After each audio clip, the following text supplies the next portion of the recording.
Spoons oil వేసుకొని వేడి చేసుకోవాలి. ఆయిల్ వేడైన తర్వాత ఆవాలు, మినప్పప్పు, శనగపప్పు, కొంచెం జీలకర్ర,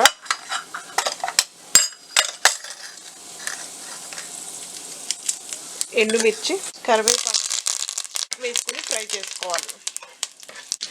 ఇందులో ఆనియన్స్,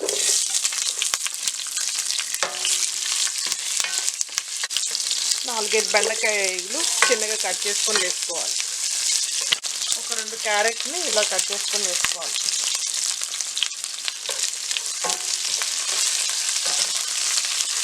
ములక్కాయలు వేసుకొని ఫ్రై చేసుకోవాలి.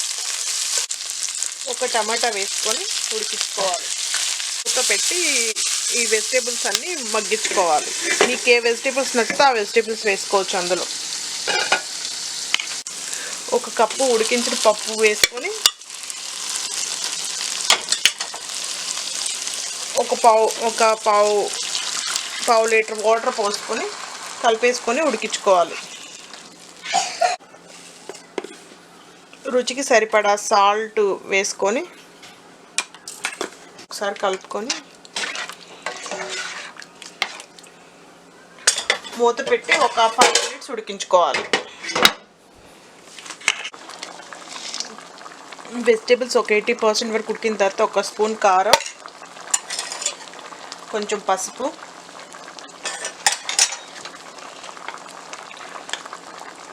ఒక స్పూను సాంబార్ పౌడర్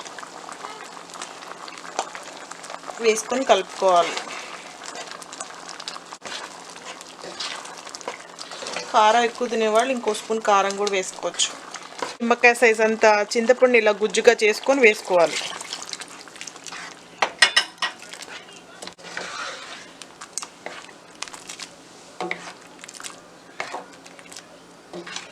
ఇందులో మరో గ్లాస్ వాటర్ పోసుకొని ఒక పొంగు వచ్చేంత వరకు ఉడికించుకోవాలి. మూత పెట్టేసుకోవాలి.